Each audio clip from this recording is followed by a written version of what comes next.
नमस्कार। आज हम संयुक्त राष्ट्र के मतलब यूएनजीएसए की वो जो मई 2023 वाली रिपोर्ट है ना, विश्व आर्थिक स्थिति और संभावनाएं, उस पर थोड़ी गहराई से बात करेंगे।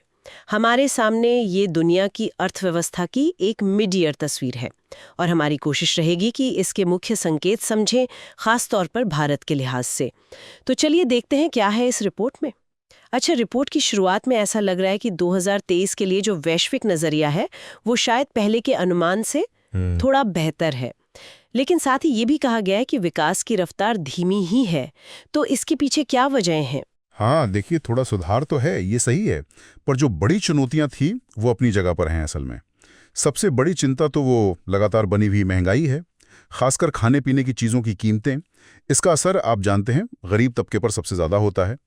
और साथ में वो जो ब्याज दरें बढ़ रही हैं, उनका असर भी पूरी दुनिया में फाइनेंशियल कंडीशन को सख्त कर रहा है। और एक चीज़ और, ये जो स्थिति है ना, ये हर जगह एक जैसी नहीं है। मतलब अलग अलग क्षेत्रों में काफ़ी काफ़ी अंतर है। हाँ, ये तो है। अच्छा, जरा आंकड़ों पर आते हैं।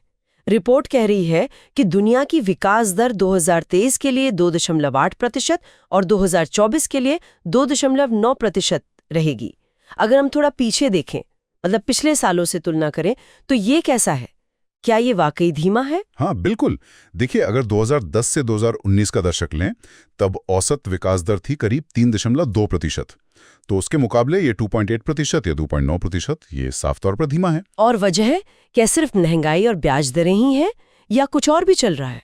वो तो है ही, लेकिन रिपोर्ट एक और अहम चीज़ की तरफ इशारा कर रही है। वो है व्यापारिक तनाव और बदलते भू राजनीतिक हालात। इसका असर ये हो रहा है कि कंपनियां अब सिर्फ ये नहीं देख रही कि कहाँ लागत कम है। निवेश करते वक्त अब वो क्या कहते हैं, सप्लाई चेन कितनी मजबूत और सुरक्षित है, इस पर ज्यादा ध्यान दे रही हैं। मतलब पैसा अब सिर्फ सस्ती नहीं, सुरक्षित जगह भी तलाश रहा है। अच्छा, और यहीं पर भारत की बात काफी दिलचस्प हो जाती है ना? आंकड़े बता रहे हैं कि भारत की अनुमानित विकास दर 2023 के लिए 7.1% है और 2024 के लिए 6.3%। ये तो वैश्विक औसत से बहुत ज्यादा है, चीन से भी ज्यादा। चीन 5.2% 23E, 5.0% 24E। भारत इतना अलग कैसे दिख रहा है इस माहौल में? बिल्कुल सही कहा।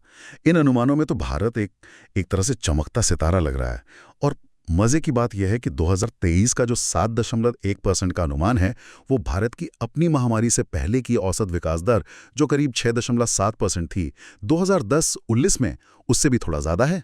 हाँ, ये तो काफी अच्छी बात है। हाँ, लेकिन ये भी देखना होगा कि 2024 और उसके बाद के सालों के लिए 2025 6.3%, 2026 6.4%, जो अनुमान है उनमें थोड़ी थोड़ी नरमी है। तो असली चुनौती यही है कि जब पूरी दुनिया की रफ्तार थोड़ी धीमी पड़ रही है, तब भारत अपनी इस तेज गति को बनाए कैसे रखेगा, खासकर तब जब शायद वैश्विक मांग कम हो रही हो और घर में भी महंगाई को काबू में रखना हो। ये चुनौती तो है। रिपोर्ट में एक और आंकड़ा है जो ध्यान खींच रहा है, वो है वैश्विक बेरोजगारी दर। 2024 के लिए इसका अनुमान लगभग 5% है, जो कि ऐतिहासिक रूप से देखा जाए तो काफी कम है। तो क्या इसका मतलब ये हुआ कि आर्थिक रफ्तार धीमी होने के बावजूद नौकरियों का बाजार जो है वो काफी मजबूत बना हुआ है, या ये आंकड़े पूरी कहानी नहीं बता रहे? देखिए, कुछ प्रमुख अर्थव्यवस्थाओं में रोजगार बाजार ने काफी लचीलापन दिखाया है, ये बात सही है। लेकिन ये जो वैश्विक औसत होता है ना, ये कई बार अंदर की असमानताओं को छिपा लेता है। हो सकता है कुछ क्षेत्रों में स्थिति अच्छी हो, कुछ में ना हो। अच्छा। और इससे भी जरूरी बात, सिर्फ बेरोजगारी दर से ये पता नहीं चलता कि लोगों की असली कमाई, मतलब वास्तविक वेतन या उनके जीवन स्तर पर महंगाई का क्या असर पड़ रहा है। हाँ, ये बात तो है। तो कुल मिलाकर देखें तो धीमी वैश्विक ग्रोथ, वो जिद्दी महंगाई और व्यापार को लेकर जो खींचतान चल रही है, ये सब मिलकर एक बहुत ही कॉम्प्लेक्स और अनिश्चित सा माहौल बना रहे हैं। तो इस पूरी बातचीत का सार क्या निकालें? ऐसा लग रहा है कि वैश्विक अर्थव्यवस्था कई मुश्किलों से गुजर रही है।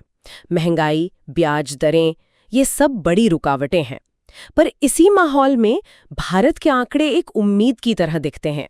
हालांकि आगे थोड़ी नरमी की आशंका भी है। हाँ, बिल्कुल। जो मुख्य बातें निकल कर आ रही हैं वो हैं, एक तो लगातार बनी हुई अनिश्चितता, दूसरा अलग अलग अर्थव्यवस्थाओं के बीच बढ़ता हुआ फासला, वैश्विक सहयोग पर भी दबाव साफ दिख रहा है, जिसका सीधा असर व्यापार और निवेश पर पड़ रहा है।